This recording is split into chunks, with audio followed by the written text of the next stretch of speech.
all faculty members and all the internees present here. I would like to take this privilege on behalf of our institute to introduce today's guest for VRUTTI Darshana. Dr. SRIKANTH K. graduated in Government Ayurveda Medical College, Bangalore in the year 1997 and postgraduate degree from National Institute of Ayurveda in the University of Rajasthan in the year 2002. Sir is presently serving as National Manager, Scientific Service, Pharmaceutical Division, the Himalayan Drug Company, Bangalore. Sir is here heading Himalayas Ayurveda Medical College, connect programs conducted across 187 Ayurvedic college in India. Sir has been practicing Ayurveda for the past 2 decades. Sir also had a short stint as lecturer in Ramakrishna Ayurvedic Medical College, Bangalore. Sir has worked as a medical consultant for the project Sustainable Transformation of Rural Areas, a project of Indian Institute of Science. Sir has been to many countries to participate in Ayurveda seminars and to give several lectures on Ayurveda and health-related topics.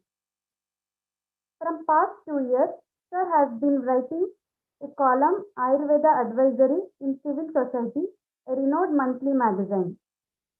From this year, Sir has been nominated as member of faculty of Ayurveda of KLE Academy of Higher Education and Research, Belagavi. Over to you, sir.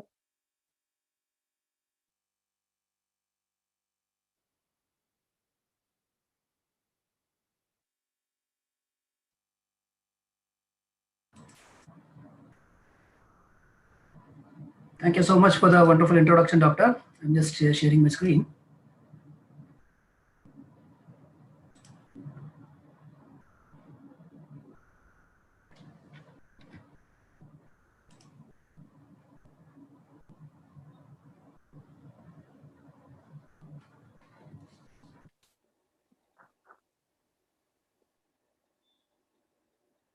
Is it visible? Yes, sir.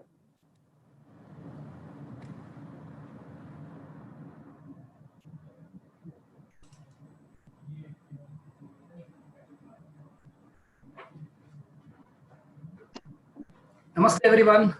Very good evening. And I think at the outset, I should thank Dr. Sarveshwarkar as well as Dr. Rajesh Udupudi sir for giving this opportunity to share whatever little I know with the interns of JSS Ayurveda Medical College. So with this, I would like to start my session. And I'm sure you all are aware, today's topic is soft skills to enhance your professional outlook. Do doctors need soft skills? I think since I think this is a one-way talk, I'll have to just continue. What do you understand by the word soft skills? Is the chat enabled? Dr. Ritu or Dr. Sandhya? Yes, sir. Yes, sir. Okay. So, like any answers that we can see? What do you understand by soft skills? I'm not able to see the charts here.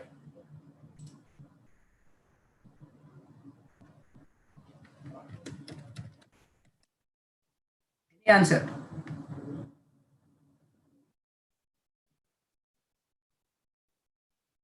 Okay. This is what scares in a webinar. When you're not able to see everyone, hats off to the teachers who are doing online classes.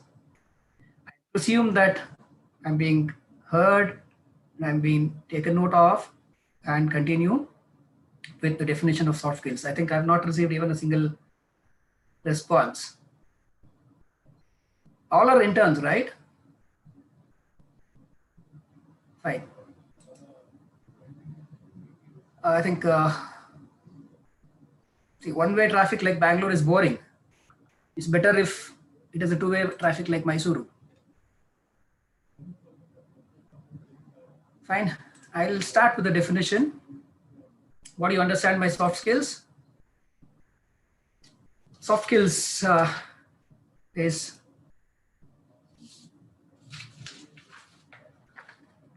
still no response. They are nothing but the personal habits and traits that shape how you work on your own and with others. That is, I think I got one chat. Let me see. Ritu, occupational skill. Not necessary occupational skill. Yes, it is a personal habit. Maybe I think you can call it as any skill or quality that can be classified as a personality trait or habit. It cannot be seen in everyone. Ideally, as Ritu said, interpersonal skills and communication skills can be noted as the occupational skills. And that is what we'd like to go through today. So if you want to enumerate broad types of soft skills, because there are n number of soft skills that you name it and it will be there as a soft skill. So when you enumerate into broad types, these are the core important soft skills: communication, problem solving, creativity, adaptability, and work ethic. So if you look at communication,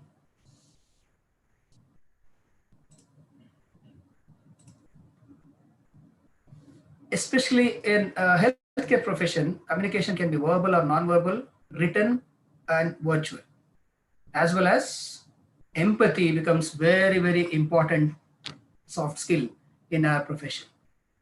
Behavior, mannerisms, attitude also are counted as soft skills in healthcare profession. A doctor should have a very good communication skill and he should be service oriented towards his patients. I was telling you about verbal and non-verbal, right? So if you look at verbal, listening carefully is also a very, very important communication skill. You must avoid distractions. Do not interrupt the speaker. That is, here, your speaker is your patient. Always maintain eye contact, making them feel that you are actually with them for whatever they are telling. And when you are speaking to them, be very clear while speaking. And also, when you are maintaining eye contact, you should have focus on their non-verbal communication cues as well, because many times they are the cues that you will be getting. And be confident while speaking and be open-minded. Don't be close-minded, be open-minded. And be a soft-spoken person. Represent the information in short as far as possible. That is pertaining to your verbal communication. Verbal communication is not only talking or speaking, it also includes listening and counseling as well. And non-verbal communication, it's many. Your ways of talking, sounds, the closeness that you maintain with the patient, head movements, hand movements, eye movements, and of course your posture. Very, very important is that non-verbal communication is nothing but your body language.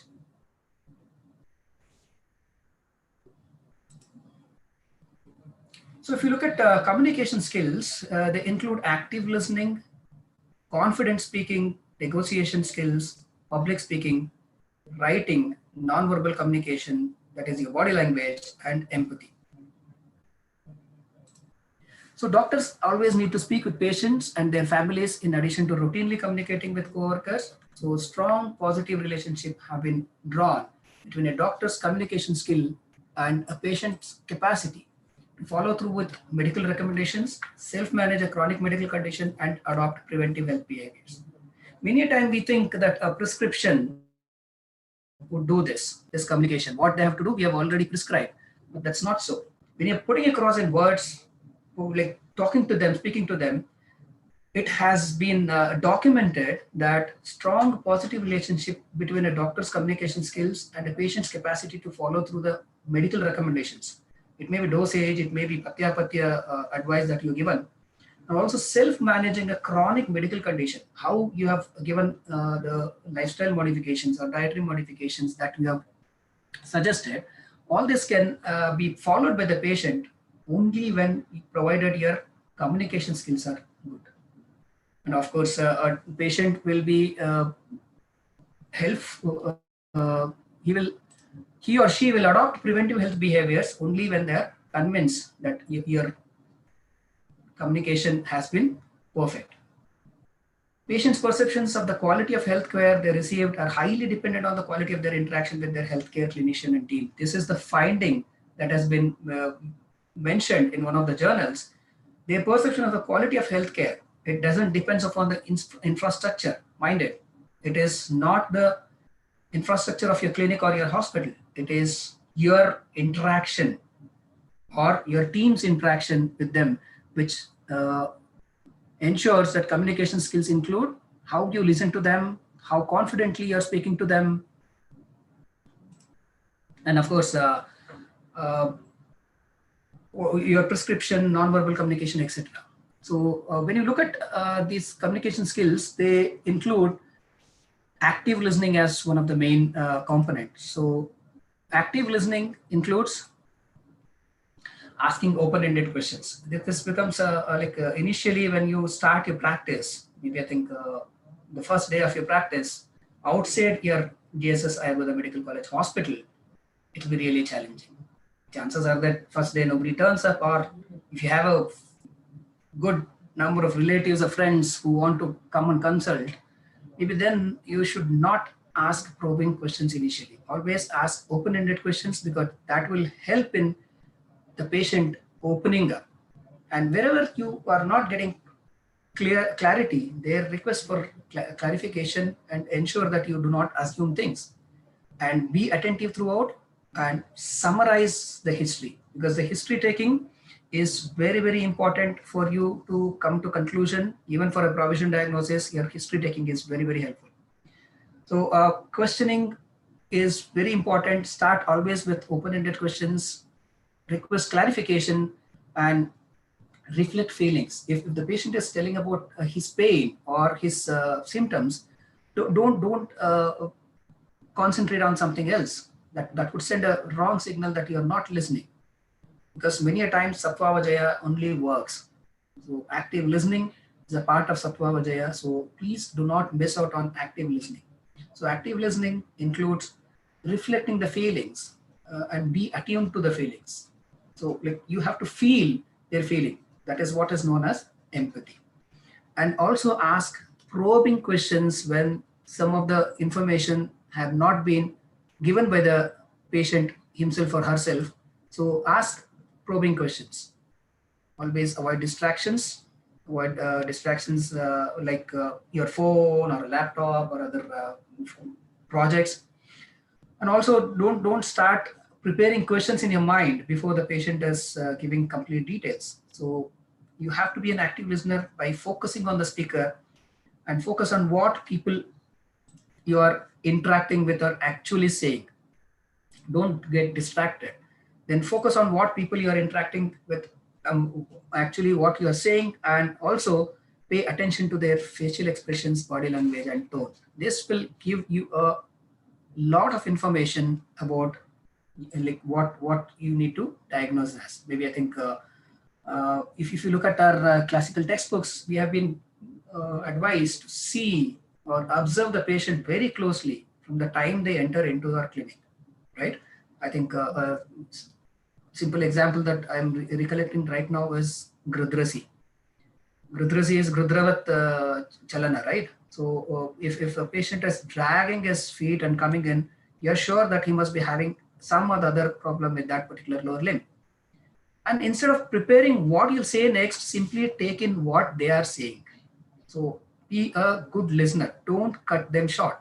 If you need a moment to digest what they have communicated, then simply ask them for a moment to think and prepare a thoughtful response.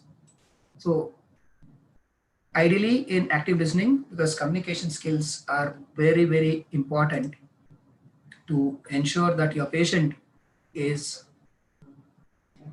confident or convinced by whatever you are suggesting. that is where I think active listening is pretty important. And when you're having a chat or like speaking to the patient, I think what's important is your confidence as well. So according to an article in the Patient Experience Journal, confidence is recognized as one of the most influential factors. Very important. Beyond that, confidence resulted in higher scores on patient evaluations after treatment. And feeling confident in your skill set directly communicates with patients and affects their experience. Because healthcare roles are patient facing, it's important that you project confidence in your clinic. And according to the article, what I said, confidence has been recognized as one of the most influential factors. Your communication skills, how confidently you are putting across your points, make a very impactful results on the patient's behavior or acceptance.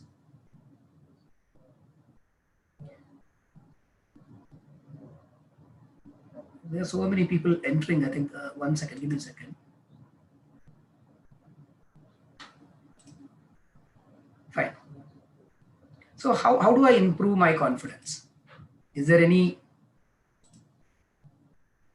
way that I can improve my confidence? Of course, ideally have a smiling countenance and sit straight or stand straight. And apart from that, what else?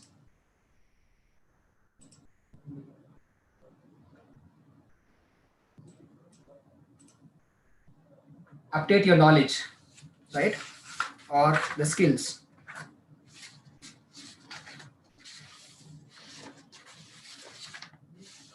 How can you gain knowledge? It's the more you understand certain skills and the skill sets which is required for your clinical practice, it's very important. So consider learning new skills. So experience only will give you these new skills. This can help you gain new knowledge and help improve your current skill set too. Be sure to focus on the skills that are most beneficial to your current job or the job you're applying for. So this ensures you're making the most of your time. So if you're not having a particular knowledge, for example, I would like to share one of my clinical blunders. I usually share this many a times. I had a patient with complaints of alopecia areata, that is Indralupta, 6th standard student. Her father had got her to me. So I diagnosed it as immediately as Indralupta and advised her, because I remembered having seen in my multiple choice questions, Ballataka is a very good drug for Indralupta. So I advised to take Ballataka, rub it on a stone and apply the paste on the affected parts. And to my disbelief or shock, the patient's father informed me after a week that the girl had to be admitted to a hospital because of anasarca. I did read about Ballataka being beneficial in Indralupta, but I think I must have missed the class when Ballataka Shodhana was advised. So always gain knowledge, skills, very important. And of course, absolutely you have to know your strengths and also focus on your strengths. What are your strengths? Is it communication skills? Is it the rapport with patients? In addition, you should also know about your weakness and convert your weaknesses into strength and have fun. Just because you're a doctor, it is not that you're not having a license to have fun. And always use positive language, because coming up with new approaches can help you feel confident in taking on a variety of tasks. So always use positive language, be optimistic, and always talk to the person in the mirror. Every day, morning, talk to yourself, boost your morale, because many a times, many of us would have come here as an alternative. Today, it's not an alternative system of medicine. It's being considered as one of the mainstream of medicines. Ask questions wherever you're not sure of the knowledge, because always when you're thorough in your knowledge, you'll always be more confident. So if you're unsure of how to proceed or undertake a task, ask someone for clarification. It may be as simple as Uttarabasti. You're not very sure whether it is only vaginal or it has to be given into the cervix. Ask and clarify. So always asking questions will help in improving your knowledge, and of course, remember your successes. Many a times, yes, failures are dark nights which always haunt you. But remember your successes. That will once again boost your confidence. And maintain a good posture. That is very, very important, because when you're at work, practice sitting up straight to feel more powerful and boost your confident thinking. And move around, just like maintaining good posture. It's also important that like you cannot go on sitting in your chair, clinic chair, for more than 2 to 3 hours and expect you to be sitting maintaining a good posture. Without your knowledge, you'll start slouching, and that sends a wrong signal. So always ensure that you maintain a good posture and move around during the free time. And another way of improving your confidence is improving your network, expanding your network. So it's important to have a strong support system both in your personal and professional life. It can be on the social media in the form of friends on Facebook, or in WhatsApp group, or in LinkedIn. Expand your network, because many a times you would be getting new information, because in JSSI was a medical college hospital, you are having your seniors, you are having your teachers who will be guiding you through any of your confusion. But once you back to your own practice, it's you, unless until you are from a family of doctor and you have somebody, your parents or your siblings, to guide you. It becomes very, very important that you have a very good network for information gathering, because confidence will be there only when you have absolute knowledge. So gaining knowledge, you have to ask questions, focus on your strengths, as well as expand your network. 1 second, just be online. So good evening, sir.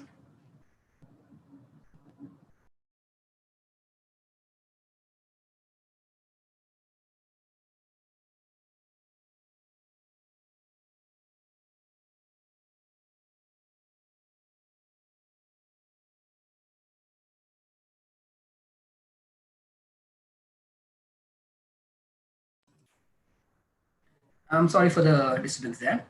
So like always expand your network will always give you, that is like you must have seen circus artists, the ring artists always have some safety net to fall back upon, and that is what your network will be helping you in. So that what happens is say you had a failure in one of your cases, that either he or she did not come back, or as I mentioned to you about my Indralupta case, it was a failure, right? So when I discussed this with a couple of my friends, they also came out with some of their trivial things which where they also did not get successful results. That is when either you call back your teacher, find out what may be the reason, or maybe your seniors will be helping you. Expanding your network will always help you in improving your confidence.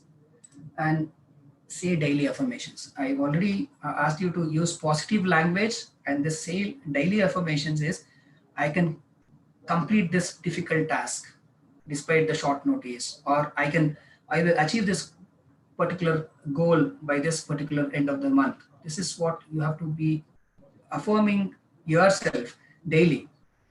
And last but not the least is dress professionally, because this would definitely add into your confidence, set of confidence, because it positively influences how you view yourself. It can also impact the way you engage with others and how you view yourself. Yes or no? Because many times you put across a very good photograph on your social media and would be waiting for looking at the number of likes that you receive or number of comments that you receive. These are confidence boosting measures. So how to improve your confidence? These are the key points that I remembered. First and foremost is gain knowledge. Wherever you think you're diffident or you're underconfident, that is because you are not very sure of that particular forum or that particular arena. That is where you have to gain knowledge and move towards becoming more confident. There are ways to appear confident. It is you have to make eye contact when you're addressing anybody. It can be anybody, but we are right now highlighting this as your patient, because unless until you give a eye contact and speak to them confidently, you do not appear confident. And the same thing you can always opt for your interviewer also, in case, because what I presume is more than 80-85% of you are going to start your own practice, or maybe you join a hospital and practice there. And for those who will be going in for attending an interview, I think eye contact when you're addressing is very, very important to showcase that you're confident. Sit up straight with your shoulders open and prepare ahead of time so your thoughts are polished and you're able to answer any questions. So it becomes very, very important that you appear confident. Why I put across this Himalayan Infoline last issue is to showcase the beaming confidence these young interns from A.L.N. Rao Memorial College, Koppa. They sent across their photograph with caption, and they got selected to be featured on Himalayan Infoline, which is our quarterly journal, which we publish for the students. So 25,000 copies have been shared across the country. This was just before the lockdown. During lockdown, we could not print. Anyways, we'll be launching one more such Facebook contest. Keep your self linked to our AMC Connect Facebook page, which helps you, if you're interested, to showcase yourself or your friends on the cover page of Himalayan Infoline magazine.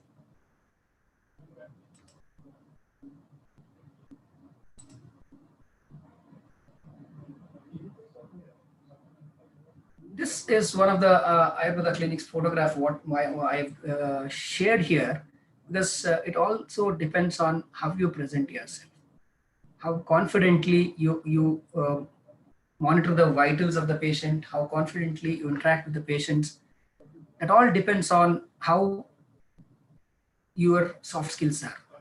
Your soft skills of communication skills, especially what are your questions, how you are making note of what is the next question that you have to ask, because you cannot prepare a set of questions and ask. That becomes like an interview.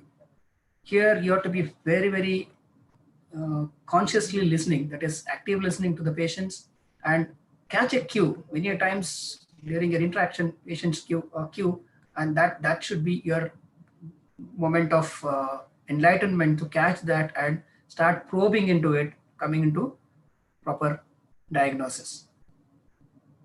So like maybe like this particular patient was highlighting his complaints as he has to rush to the toilet immediately after consuming his food.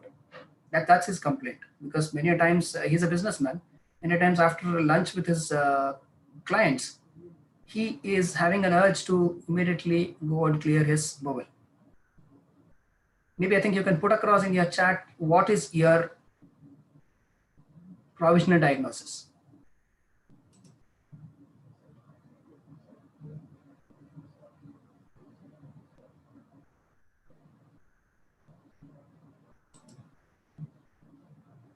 I haven't received any answer. What's your provisional diagnosis? This is a gentleman, 45-year-old gentleman. All other vitals are normal.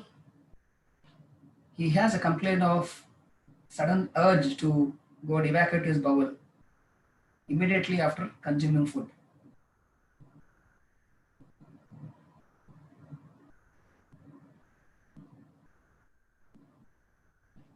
Please use your chat box to answer. Sir, they are answering, sir. I'm like, it's not visible to me. Sorry, the settings are changed. Maybe somebody should highlight them, because I'm getting only from REITs, some REETZ. Okay, maybe any one answer that you can highlight, first answer. Sir, one has said Grahani Nidhi has said Grahani, Namrata has said IBS, Supriya has said IBS, Pranati has said IBS, Purnima has said IBS. Many answers that we have got, sir. Absolutely, absolutely. So here you have already come to a provisional diagnosis. What I'm going to say here is your communication skills. I'm sure you all have very good communication skills, but what happens in a hospital setup to a clinic, your private clinic setup, I would like to share my experience during my first few months of clinic. Many times when a new clinic is opened, old patients start coming up because they would have visited all available nearby clinics and they would expect some miracle to happen from a new doctor. The moment they used to come inside my clinic, they used to exclaim, oh, are you Ayurvedic doctor? You look so young. Because many a times it is their feeling that Ayurvedic doctor should always have salt and pepper look. And that is one of the main reasons they will not be completely giving out all the details. That is where your communication skills become handy in taking out all such nitty-gritty details to ensure that your diagnosis is proper. Because if you do not get complete information, your diagnosis may be wrong. If your diagnosis is wrong, your treatment will not work. And that is where the success of your treatment stops. And I think in this context, I was telling you about active listening. It makes very important that empathy is also a part of your communication skill. What do you mean by empathy? Any answers? Empathy.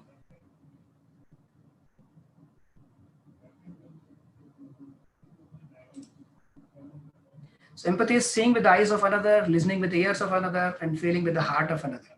So it's like, in other words, you have to put across yourself in their shoes to understand. And that is when the patients will have more confidence on you. They will start believing you. They will start following your instructions. So what exactly is empathy? How different is it from sympathy? Maybe can we unmute mic and have some interaction, or will it make more chaos? Is there any chance of unmuting any one student's mic if they want to answer? I'll do it, sir. I can ask all to unmute. I've unmuted all of them, sir. Anyone can answer now. Okay, because that would be fun. Otherwise, what happens is Dr. Suma. It happens.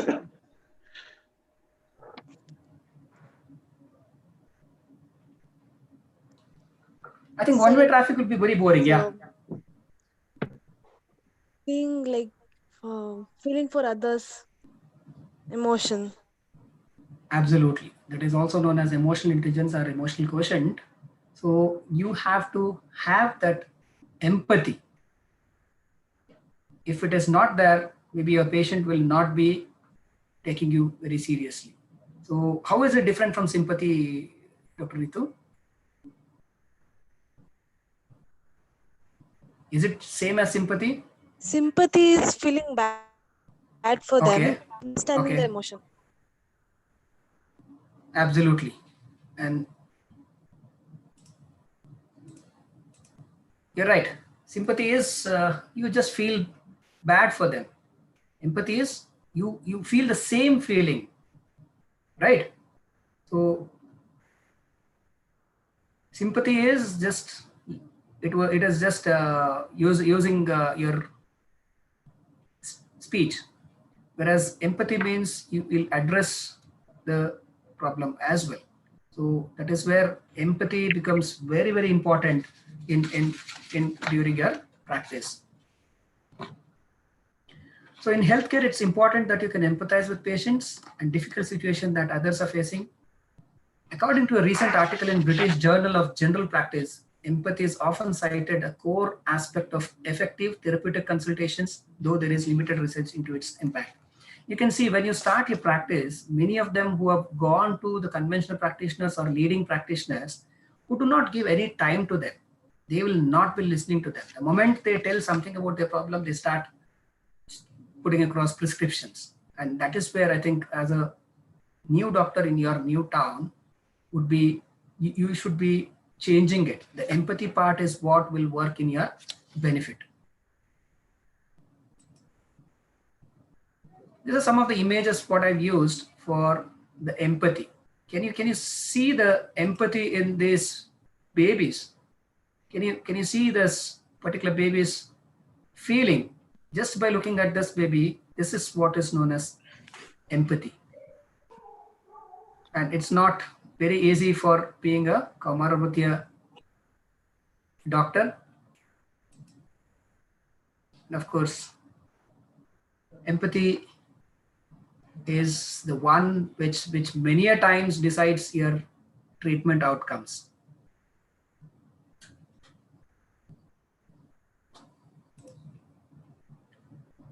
What is the benefit of empathy? Because some of your own skills get strengthened by empathy. Negotiation skills, because you know why the other person is having that particular feeling.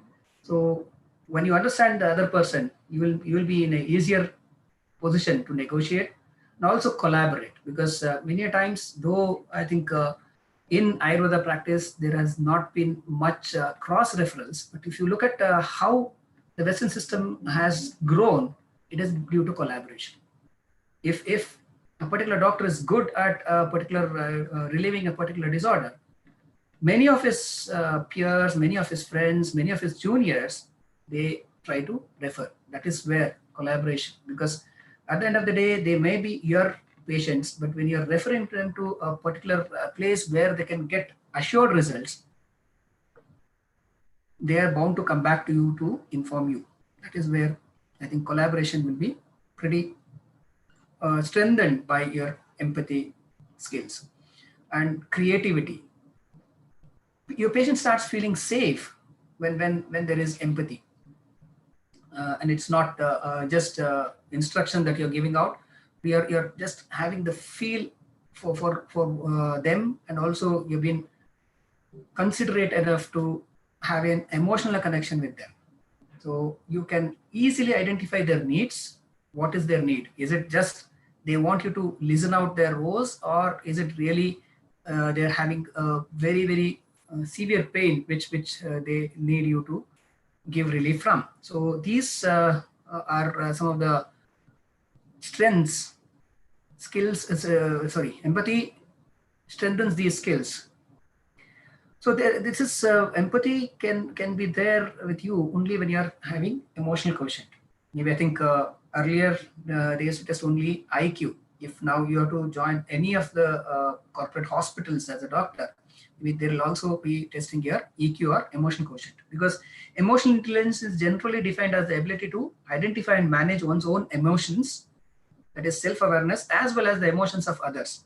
If somebody is feeling very bad, you have the capability to reduce their bad feeling and make it a good feeling. That is also emotional intelligence. And it often comes into play in a physician's bedside manner and can influence patient satisfaction as well as compliance. So emotional intelligence, when it is very high, I think your patients are pretty sure of getting cured of their illness.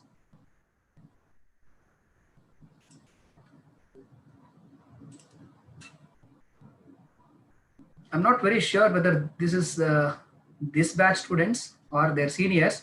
I got this picture from your website, your college website. Can you see the patient's face? And I'm also not sure whether it is patient or a student, but still, can you see all the doctors? Dr. Manushri, you want to answer?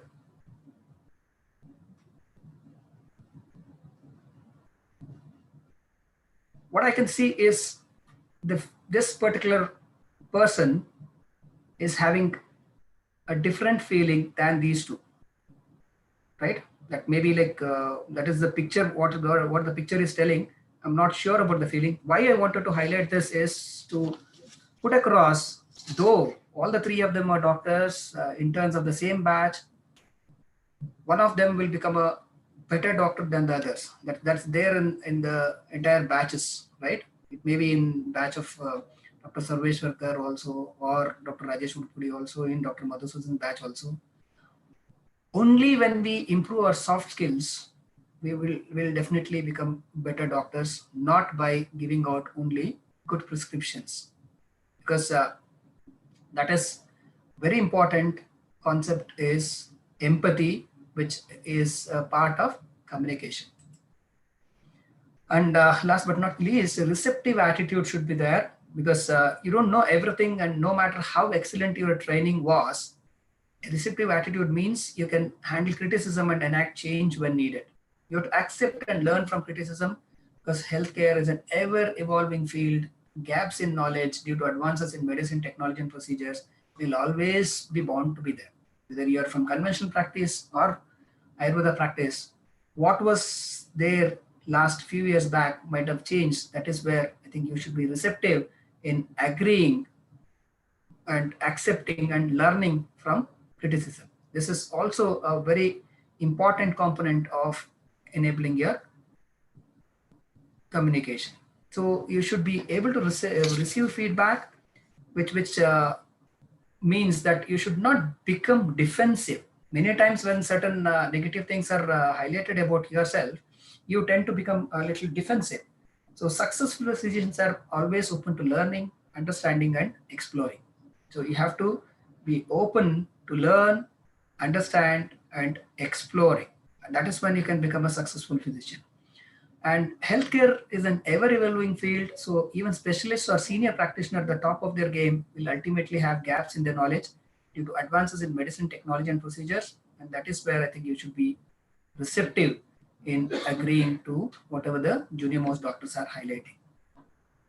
And so that becomes maybe I think somebody is really irritated and they're trying to scratch everything. I can understand. I was also on the other side. Maybe I think we did not have this freedom of expressing ourselves because we used to be caught, right? That actually completes one of the broad types of soft skills. I told you we were having only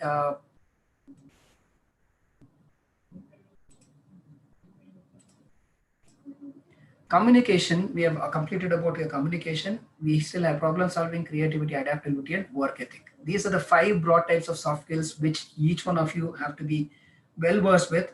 Communication, of course, how you carry yourself and how you speak, that is more than sufficient. But the empathy part is a special ammunition for Ayurveda doctors, because we have learned about philosophy. Padartha Vijnana is being taught to us to learn about actual philosophy, and life is nothing but philosophy. So when you know philosophy to a certain extent, I think empathy should not be a difficult time, unless until you've just come here to take a degree and go back and start practicing to make money. Empathy may not be necessary there. But if you want to prove yourself, you have a purpose in your life, you join this particular course to make difference in the society, I think the empathy part would be pretty much helpful to each one of you. So in problem solving, always you have to identify, define, explore, action, and look back. So ideal way of problem solving is you have to identify the problem, define what exactly is the problem, explore it, and then put across action, and then look back if you have to have any feedback or the actual results of what we are action. So it involves research. So if you look at somebody highlighted the provision diagnosis as irritable bowel syndrome, somebody as Grahani. So there you have chance of treating it as Grahani as through classical way, or if you look at irritable bowel syndrome and you want to adopt Ayurveda principles to treat irritable bowel syndrome, that is where you have to identify exactly what is the Samprapti Ghatakas. Because if you look at Chikitsa in Ayurveda, it is avoiding the Nidanas, sir. right? So 50% of your treatment is nothing but Nidana Parivarjana. Another 50% would include in breaking the Samprapti Ghatakas. So identify what may be the causative factor and how it is being caused, and then explore the ways of action. And then maybe I think when patient comes back to you with success or complete relief in his symptoms, that is when you look back, and that is what is known as problem solving. Even that is a part of research and risk management and teamwork also, because I told you teamwork is important in improving their confidence, because one of the condition that you are not very sure of, maybe you are a male physician and you got a gynecology case, it's always wise enough to refer a gynecology case to a gynecologist to rule out root cause. And there, I think, if you know which gynecologist you should send across your patient to, that will help you in solving your problem. Critical thinking is also important, like depending upon which particular rutu you got this particular case, put across critical thinking and analysis, and ensure to follow these 5 steps: identify, define, explore, action, and look back. That is helping in your problem solving. And also in decision making, whether to give a particular medicine to that individual because you saw she is Pitta Prakriti, and you are not very sure if the medicine will increase her Pitta. So that is where decision making also is very, very important. You have to define and take action. Then resourcefulness, you should be knowing, like a simple example is in a city like Bangalore, I'm not very sure about Mysore, but Bangalore, getting a big clinic is a challenge. Or maybe you should be pretty rich to invest in a putting across a big clinic. So you have to be solving the problem of a small clinic by putting across what are the important things that you want in your clinic. That is where I think resourcefulness helps you there. And troubleshooting and relationship management. These are some of the problem solving skills that you should have as a clinician, which will help you in addressing day-to-day problem. Because what do you think patients come to you with? They always come to you with their problem. It can be as simple as headache, or it can be as complex as migraine headache there. So you'll have to identify, then define, explore, action, and look back. This entire cycle will help you in solving the problem and thereby ensuring success in your career. Then next point, after communication and problem solving, next one is creativity. Each one of you need to be creative, and that will help you in ensuring that you move ahead than with the people who are not creative enough. That is where your curiosity will be very, very helpful. Simple thing is like all these palm leaf writings, scriptures, the transcripts have been now put across into electronic format, right? So what I mean to say is there are options of utilizing the modern technology for your benefit, or for benefit of enhancing your science's reach. That is where you have to be open-minded. Each one of you have to be open-minded, and as Sushruta has highlighted, you have to be open to learn from others. Even if they are Shatrus, you have to learn from others. Take calculated risk wherever it is necessary rather than procrastinating there. And innovations are the byproduct of creativity. I can see some of the innovative methods adopted in while treating. And of course, experimentation is also helpful in ensuring that your creativity is put across into better uses. Else, imagine if we were supposed to stick to the herbs mentioned in Charaka Samhita alone, maybe I think we would not have included many of the herbs mentioned in Bhava Prakasha. So that is where I think you should, like, especially I would request the Trivandrum graduates, postgraduates, those interns who want to do their post-graduation in Trivandrum should be open to the folklore remedies, because many of them may not have made mentioned in classical textbooks, but always any herb which is giving benefit in any particular disease, I think that should be included in our pharmacopoeia, because many of the herbs you've already seen either they're endangered or they're extinct. So in that case, we have to add newer herbs, and I think that is where we at Himalaya tend to take new researchers, and we've also put across to Ministry of Ayush this proposal. I think next slide will give you a lot of maybe I think for your generation this may be very common, but for our classmates or our seniors, these are all the innovations which have been adopted. If we are not open, maybe I think we would have still stuck with the traditional way of putting across a Chana Basti or Griva Basti, or any of the bastis. Instead of every time taking out the oil and heating and putting it, maybe you can see a hair dryer being used here, or you can also use a IR light. What I would request is maybe I think you can also think of something to improvise on Shirodhara. There are yantras. This is where I think I should mention in Kahir, that is Belagavi BMK College, they have collaboration with their engineering college with the same university. So they put across problems what usually as doctors we face, and to ask them some engineering enhancements or engineering contributions to reduce the difficulties in our day-to-day practice. I think that is where I think collaboration once again will be quite helpful.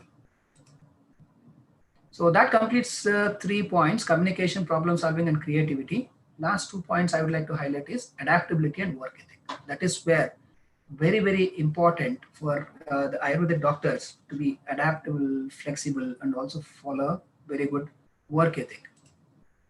What is adaptability? It is the ability to change or be changed to fit altered circumstances. What good examples than this COVID situation, isn't it? If you look at the last few months, we were forced to adapt. That is what we have been changed to fit into the altered circumstances. I'm talking about the entire medical fraternity. And of course, I think this has come as a boon to our science, this particular situation. So that is where I think consistency is very, very important. Being consistent and being optimistic, and of course being flexible. So we could have highlighted that since COVID is not mentioned in any of our texts, and being rigid, we will not opt for any support for or contribute towards reducing the COVID effects. So then it would have been very, very detrimental to the entire science. Enthusiasm. So enthusiasm will always help in getting adaptable to any given situation or circumstances. And cooperation. Cooperation is very important. It can be with your neighbors, it can be with your friends, or with your competitors. Cooperation or collaboration is what will ensure that you reach more heights. And of course, for adaptability, you need to be patient. It cannot come in a single day. You cannot overnight. Nobody can adapt, right? You imagine your first year BMS. You all came with science background, right? Physics, chemistry, mathematics, and biology. And how could you adapt on a single day with Padartha Vijnana or Sanskrit or Ayurveda Ityasa? That is where I think patience pays. And of course, you should have growth mindset. Only then you will be able to adapt. And of course, with patience, your growth mindset, it will be very helpful.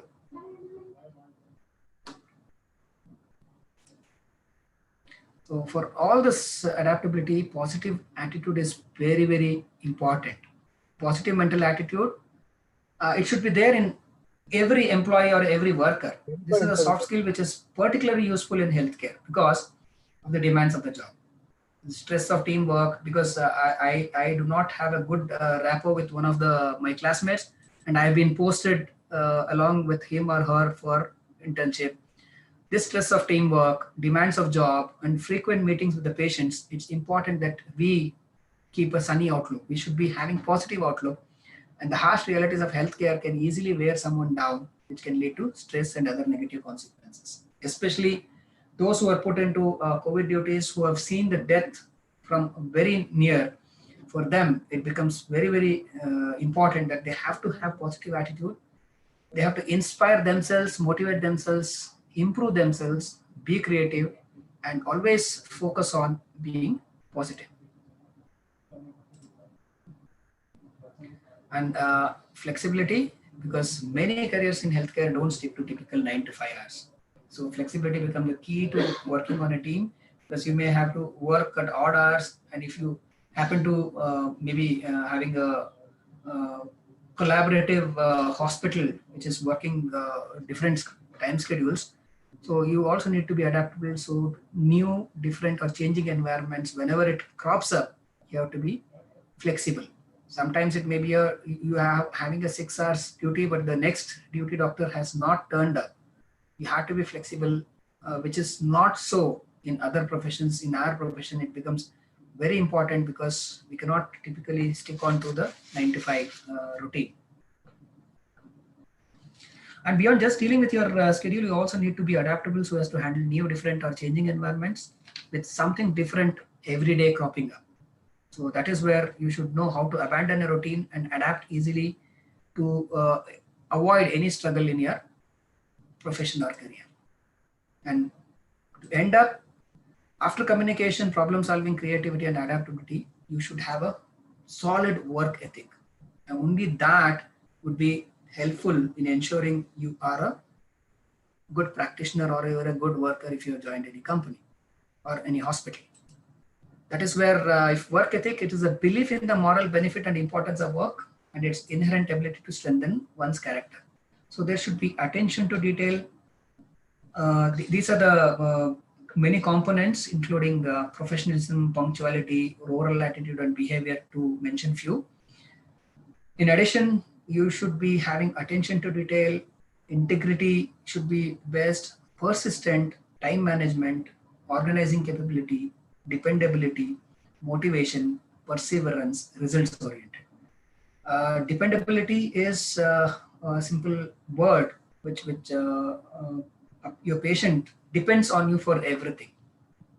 So like that is your work ethic should ensure that you also give that overall support to your patient, because many a times what happens is they would have come for a simple disorder, but finally they end up in giving out all the details of their family, which they cannot confide in anybody else. So you should ensure that you are dependable and you are not going to spill the beans across.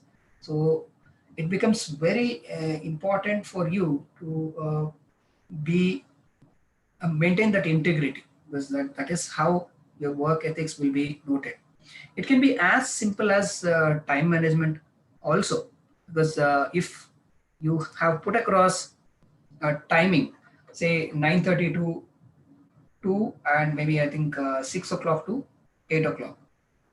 If you put across those timings on your clinic board, you have to follow that, because you will often be pulled in multiple directions at work. So it's important you know how to prioritize pressing matters. And as a physician's day can be very, very busy, and it can sometimes feel like there aren't enough hours in the day at all. 24 hours may not be sufficient for many of us. So focusing on priorities can help you be more successful in your career.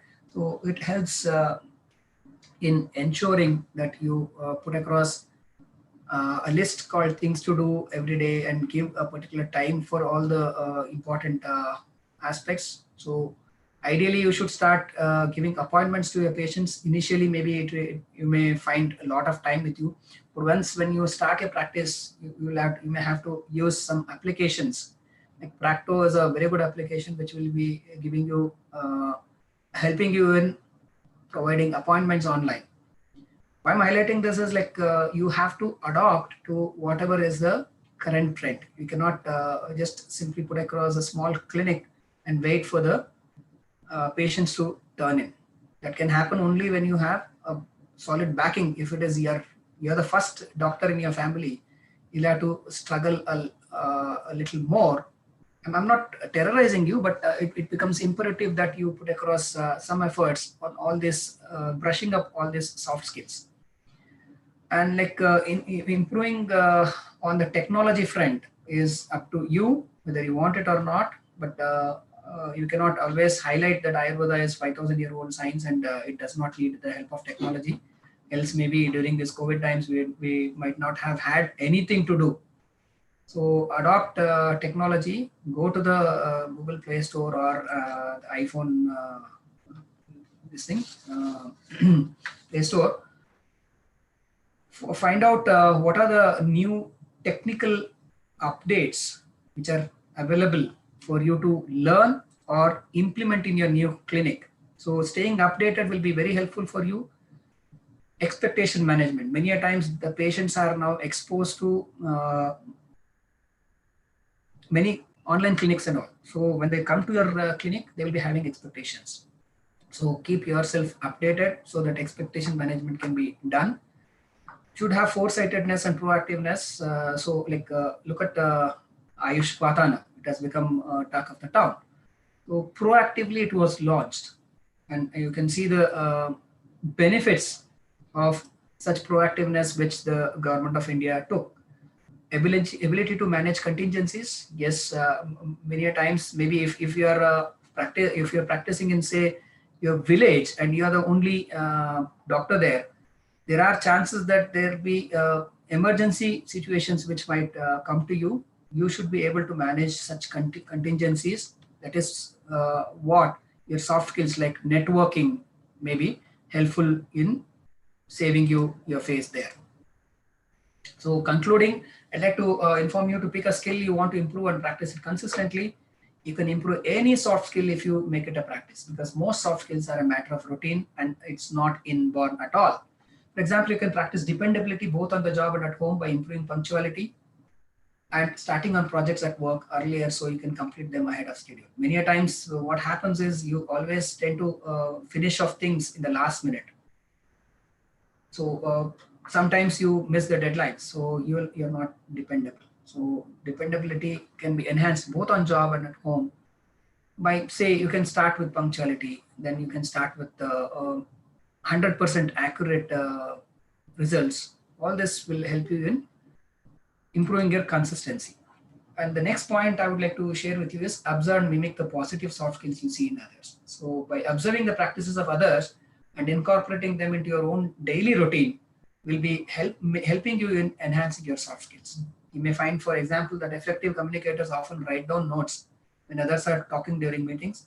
So quite often this helps them organize their thoughts so they are prepared to ask and answer important questions. This is also an active listening practice, which I see. Let us see how many of you have actively listened today. That may be good to utilize as part of your own work when you start your own practice. I'd like to conclude by highlighting some of the soft skills mentioned in our texts, which goes like this. In Charaka Sutra, it's highlighted Maitri Karanya Marteshu Shakye Pratirupa Upekshanam Prakristeshu Bhuteshu Vaidya Vruttis Chaturvidyati. So we look at Maitri, doctor-patient relationship. That is, the patient should get comfort, respect, and appreciation from the doctor should get appreciation from the patient. So Maitri, Karunya, emotional intelligence and empathy, which I spoke for a couple of slides, that becomes very, very important. Karunya is a very important quality of a good doctor. Shakya is decision-making skills. You should be able to know what is sadhya, what is asadhya. And even in sadhya, what like, is it Krishna sadhya or Sukha sadhya? Based on that, you should decide depending upon whatever facilities you have. Preeti is physicians' consistent efforts and new approach towards the treatment of curable diseases, and Upekshana is detached attachment. With the patient, you should not have any attachment. That is known as Upekshana. Otherwise, you will be having mental trauma, you will be troubled a lot. Prakrtisteshu bhuteshu is undeterred in all circumstances. Prakriti is what? Marana. Marana is Prakriti. So there are chances that like one of a patient might end up in Marana. You should not be deterred there. Undeterred in all circumstances. So you should be courageous enough. Detached, that is upekshana, is important because very a patient whom you have been treating for a couple of months, whom you have sure that there is some improvement and there is going to be complete improvement. If something happens overnight, that detachment should be there. Otherwise, you will not be able to peacefully have this as our career. And in Sushruta Sutra, second chapter, that is Shishyopanayana, it is clearly highlighted. Dalhana highlights these points. If you look at these points, Sheelam Shastrarthasarino Aviparita Swabhavaha. So, Sheela should be there. Shaurya is Shuratvam, Sarvatra Avishadita.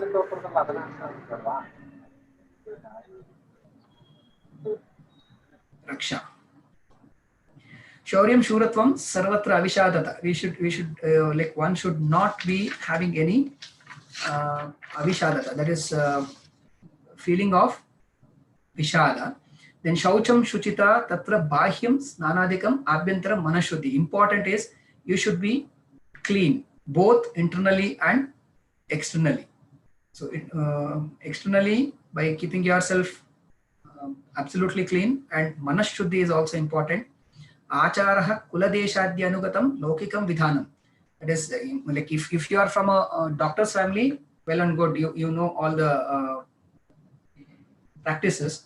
But if not, maybe what is to be what is taken as Laukika Vidhanam or accepted by the society, you have to follow those acharas. Vinaya Indriya Vashitvam, Shakti Utsaha Shakti, and Balam Kriya Nirvartana Kshamata. That is, you have to be very polite and you should be enthusiastic and you should be energetic. Prasanna Chitta Vak Chestamiti, Prasanna Shabdo Api, Chittadibihi Sa Pratyekam Sambadhyate. Prasanna Chitta, Prasanna Vak, Prasanna Chesta. That means, like already it has been highlighted, Manashuddhi. So Manas should also be Prasanna and Vak Chesta. Even you're like, it should be pleasing. Here I would like to highlight Satyam Bruyat, Priyam Bruyat. For example, there is a very important thing what you have to communicate to the patient's family, but it's not a good news. So there you should be having that soft skill to ensure that you are putting across those in a clear-cut words without hurting them. That is what is known as Prasanna Vak. Prasanna Chesta is you cannot, even if you are a Vata Prakriti individual, you should be aware of minimizing your body movements. So that is very, very important as a professional. And Klesha Saham, Dukkha Saham. Many times it happens that, especially during your postings in emergency sections, there are like deaths or something what you see. It may not be easily digestible to you, but that is what has to be important thing in your soft skills. Pratipattihi Artavabodha Pragalabhya Anushtanam Va. So that is also highlighted there. So here I would like to put across one observation. See, when you're being taught, look at the concentration here and look at concentration of this gentleman. So what happens is even in your clinical practice, communication skills, eye contact becomes very, very important. So Charaka Vimana 8th chapter 8th sloka, please go and refresh this. I know you would have gone through this, but this is what will be very helpful in ensuring that you the soft skills what Charaka has highlighted is nothing but improvised thing what is being highlighted as soft skills these days. So the key takeaway from Charaka Vimana 8th chapter 8th sloka is Prashant, you should be very calm with superior qualities, not involved in any mean acts.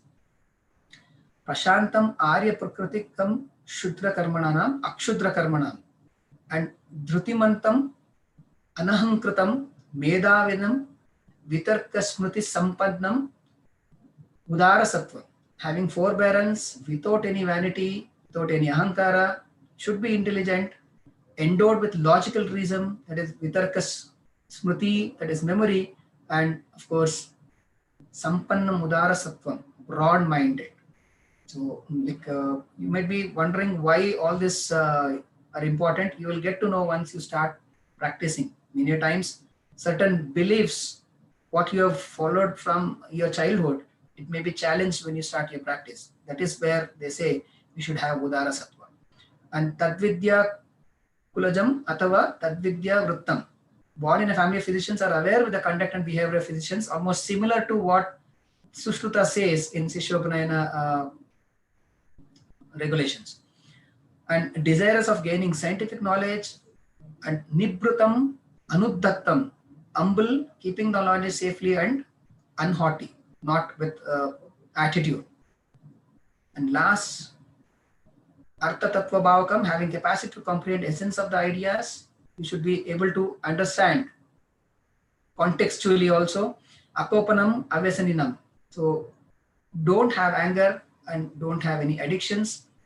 Shila Shaucha Achara Anuragat Akshaya. So you should be Akshaya, endowed with modesty, purity, good conduct, affection, dexterity, and sincerity. And Adhyayana Abhikamam, interested in study, that is, you have to constantly update yourself. And Artha Vignane Karma Darshana, dedicated to comprehension of ideas and practical knowledge without any distraction. Ananya Karyam, Alubdamana Analasam, Sarva Bhuta Hitaishina, having no greed or idleness, empathetic to all creatures. It is Sarva Bhuta Hitaishina. Having no greed means, yes, you have to use your professional skills to make money, but let there be no greed. And don't be idle anytime. Keep yourself busy. These are the soft skills what both Sushrutacharya and Charakacharya highlights for us to ensure that to excel in a profession. These are some of the soft skills. So to conclude, I'll highlight essentials for acquiring soft skills are learning is for life. When you expand life, learning is forever. That is what you get, life. Attitude to learn, unlearn, and relearn. Many times what you have learned was wrong. You have to unlearn that and relearn a new thing. And that is one of the important soft skills for a doctor. Ability to develop peer observation and peer learning. Very important, because many times we cannot just stick on to what we learned during our academic time. There may be some of the improvements in the field, and that is what has to be adopted. Flexibility in your approach, networking skills and personal benchmarking will help you in improving your own results. Healthy competitive spirit, that always should be there. You cannot have unhealthy spirit, competitive spirit. And imbibing personal best practices into professional realm. Whatever best practices you have been doing for your personal upgradations, maybe that can also be brought into your professional realm. That brings us to the end of today's session. And thank you very much for your valuable time and patience. And I'm sure if there are any questions, hopefully I'll be able to answer all the questions. With this, I would like to thank once again the entire JSS Ayurveda Medical College administration for giving me this opportunity to share with the interns who are the future doctors, going to be the future doctors in a couple of months, I suppose. And all the very best to each one of you. Maybe even if you can note down some of the strengths what you have and focus on that, and look at what your passion is and move towards that. That would be definitely helpful to each one of you. With this, I would like to conclude my talk. Over to the organizers. Thank you for your enlightening lecture. I request Dr. Sandhya Rani ma'am to conclude this session.